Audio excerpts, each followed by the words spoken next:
सबसे बड़ा मुद्दा क्या है? महंगाई है। आपको क्या लगता है? महंगाई। आपको क्या लगता है? Education.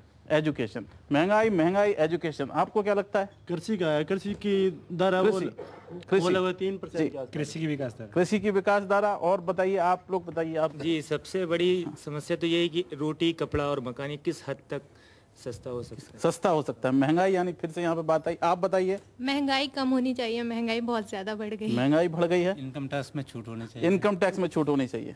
Education. Education. Education. Education. तो जल्दी से देखते हैं कि ये क्या मुद्दे हैं, बजट इससे कैसे निपट सकता है। एक नज़र हम डालते हैं महंगाई जो है, जिसके बारे में लोग बात कर रहे हैं कि महंगाई का क्या हाल रहा है पिछले 4 साल में। आंकड़े में के बारे में कहा जाता है कि आंकड़े की अगर पिटाई की जाए तो वो बोलने लगता है जो उससे बुलवाया जाता है। तो आप देख सकते हैं कि 2008 से लेकर के अब तक 4% महंगाई की ये 3 चीजें हैं। ग्रामीण ये हरा वाला है, थोक जो है ये नीला वाला है, और लाल जो है ये उपभोक्ता है। इसमें मजे की बात यह है कि सरकार कह रही है इस समय इन्फ्लेशन 0% हो गया है, ये थोक सूचकांक है। लेकिन उसी सरकार का ये आंकड़ा जो है निकाला गया है आर्थिक सर्वे से, उसी सरकार के आंकड़े में कहा गया है कि जो CPI जो कंज्यूमर प्राइस इंडेक्स है वो अभी भी 8% पे चल रहा है।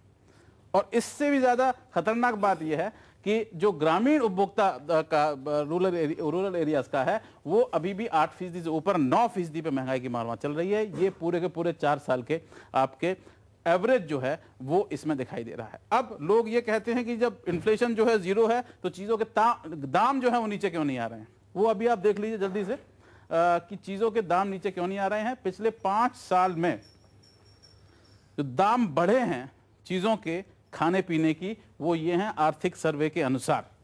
असली महंगाई की दर ये है कि मसूर की दाल 38% हर साल बढ़ी है, चीनी 24% हर साल बढ़ी है, चावल 21% हर साल बढ़ा है, अरहर की दाल 16% हर साल बढ़ी है, और दूध 13% हर साल बढ़ा है, सरसों का तेल 21% बढ़ा है, और नारियल तेल 18% बढ़ा है। मणिशंकर अय्यर साहब, मैं आपसे पूछना चाहूँगा कि ये मेरे ख्याल में सबसे बड़ी चुनौती इस समय प्रणब मुखर्जी साहब के सामने है। क्या उनको इसके ऊपर ध्यान सबसे ज़्यादा देना चाहिए? ध्यान तो वो देंगे ही, और ये जो अभी आप बता रहे हैं शायद आपके लिए नई चीज़ हो, लेकिन पिछले 60 साल से जानते हैं कि जब इन्फ्लेशन का शब्द इस्तेमाल किया जाता है वो WPI के लिए होता है, और कि हम सब जानते हैं कि हमेशा से जो उपभोक्ता के लिए जो दर है और जो कि ग्रामीण इलाके के उपभोक्ता के लिए दर है वो हमेशा इससे ऊपर होता है। तो मुझको नहीं लगता है कि ये कोई नई चीज़ है, ये ऐसी परिस्थिति रही है। और अफसोस की बात है कि रिटेल प्राइसेस अब तक नीचे नहीं आए। लेकिन एक चीज़ हम जानते हैं कि जब तक कि होलसेल प्राइसेस पर कब्जा नहीं किया जाए तब तक रिटेल प्राइसेस को कम करने का कोई संभावना नहीं है, और कि हम रिटेल प्राइसेस से शुरू नहीं कर सकते हैं, होलसेल प्राइसेस से ही करना है। तो शुक्र है, और मेरे ख्याल में इसके लिए आपको बधाई देनी चाहिए सरकार को कि WPI को तो कम से कम उन्होंने कम कर दिया है।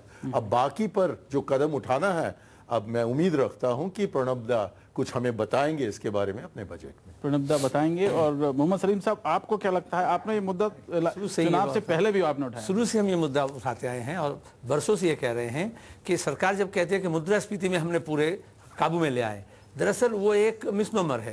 हकीकत तो ये है कि हम जब बाजार में जा रहे हैं, रोजाने के जो सामान खरीद रहे हैं और हफ्तावार जो खरीद रहे हैं और महीनावार जो खरीद रहे हैं, उसकी कीमत को देखना पड़ेगा। महंगाई और मुद्रास्फीति दोनों में फर्क है। चूंकि पूरे आर्थिक मंदी है, बाजार खराब है, ऑर्डर ज़्यादा हो रहे नहीं है, तो डिफ्लेशन भी हो सकते हैं। लेकिन आपके बास्केट में वो तमाम सामान है जो शौकीन चीज़ है, जो इम्पोर्टेड गुड्स है, जो कीमती सामान है, और हमारा चावल, दाल, गेहूँ, चीनी भी है।